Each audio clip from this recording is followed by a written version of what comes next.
Butler congrats Rudolph Speid on his recent Concacaf Champions Cup showing, and the Jamaica Premier League did not disappoint in match week 29. Jamaica have a lifeline! How about this? Big up Gunnaz, I hear that. Don't know something that Gunnaz may say, but big up Gunnaz. If you're new to the channel, welcome to the Gunnaz podcast. I'm your host Dicanio, an Arsenal fan who covers everything Reggae Boys and local football. If you enjoy the content that I do on this channel, go ahead and smash that like button. It really does help the channel and help this video specifically to get to a whole lot more people. Also, for the returning viewers who are a part of that 59% of people who are not subscribed to the channel as yet, now is the time to do so, as I aim to get to 4,000 subscribers before the end of the month. Folks, I just want to thank you guys so much for your support. I've been doing this for almost a year now, or over a year now. I made my first Reggae Boys content on February the 15th. So that was a year ago, 2024. And it's been a long journey. Had ups, had downs, had cancels. But I made it through and I'm here now. So if you enjoy the content, just go ahead and hit that subscribe button and help me get to 4,000 subscribers before the end of this month. In this video, I will be giving you my Jamaica Premier League review, as well as talking about what seems to be a beef quashed between Craig Butler and Rudolph Speid. Now, starting off with the latter, as Craig Butler was shockingly seen commenting on the 876 and Cavalier collaborations post on Instagram, which was Rudolph Speid's post-match interview following his team's 2-0 loss to Inter Miami, saying, "Good job and keep going. I am proud of you." Now, it was to my surprise that Craig Butler had finally decided to reach out to Mr. Speid, which would suggest that he has quashed the beef. Now, many have been saying that this isn't genuine and that it is a PR stunt to show that he can be the quote-unquote bigger man. However, I feel as though he really meant it, even though I don't necessarily think that the beef is quashed, especially when you hear the response to Craig Butler's message from Rudolph Speid himself. Mr. Butler said that, boy, keep up the good work and he's proud of you. I saw that he posted under you. So let us move on. To me, that seems like a man who is well aware of Craig Butler and his decoy tactics and is not interested in his compliment and congratulation.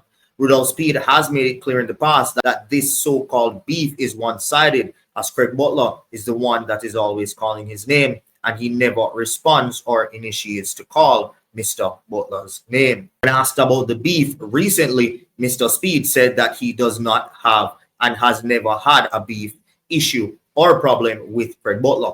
So hopefully this is the beginning of what some fans would eventually like to see, which is for them to be using their minds together for the betterment of Jamaican football, as they both have a lot to offer to our football. Now, heading over into the Jamaica Premier League review, as it was yet another exciting game week.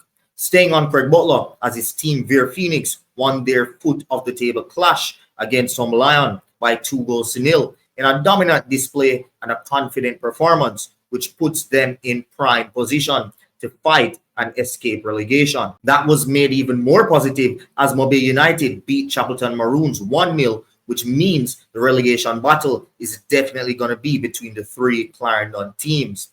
That win could not come at a better time for Vere as well, as they bottled a 2-0 lead last week against Malines United to lose by 3-2 in a game that they were very comfortable in. This win against fellow strugglers Lion is Vere's first win in 13 matches, with their last win coming against Lion back on the 5th of January. To put that into context for you folks, that means that they would have played a whole round of football against every other team and not managed to win a game until they met Lion again.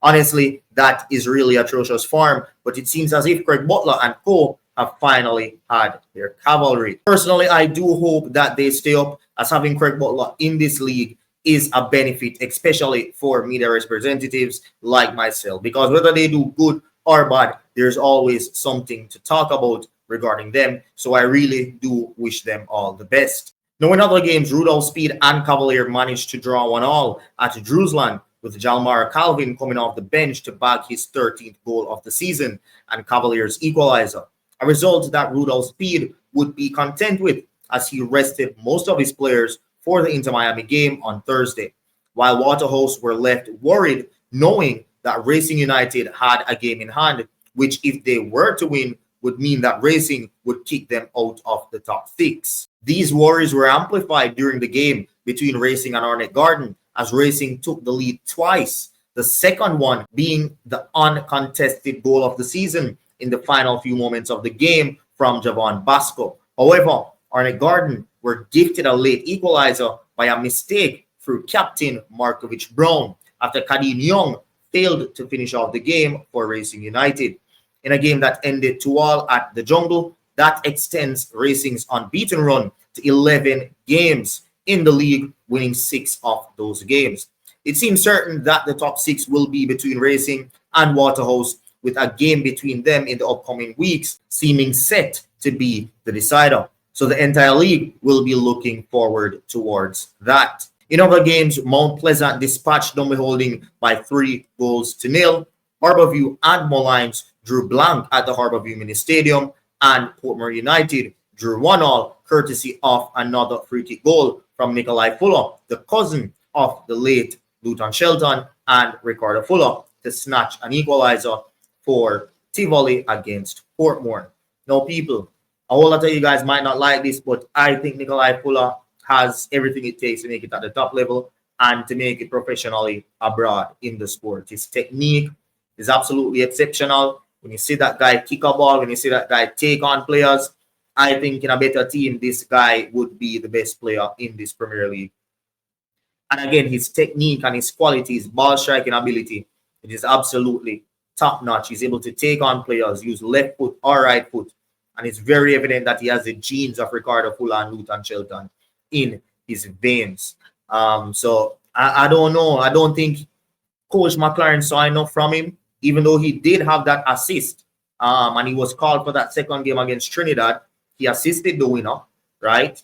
But I still don't think McClaren saw enough of him since he wasn't called for the first game and was only called because of Racing's Biggs injury.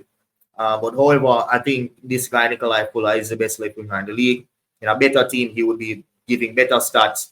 And I think his stats this season have been good as well, just under 10 goals in the league with a few assists as well. So I would definitely, he's one that if he was to be selected for the games against St. Vincent and the Grenadines, I would not curse at all. I would really want to see him with and among better players and quality players so that he can really shine and show the world what he's capable of. And I think eventually he will get to do so. That is it for this video, guys. Share your thoughts in the comment section. Remember to hit that subscribe button. I'd really love to hit that 4,000 mark before the end of this month. Thank you guys for watching, and I'll see you next time. Peace. Jamaica have a lifeline. How about this? Big up Gunnaz, I hear that. Don't know some of the Gunnaz myself, but big up Gunnaz.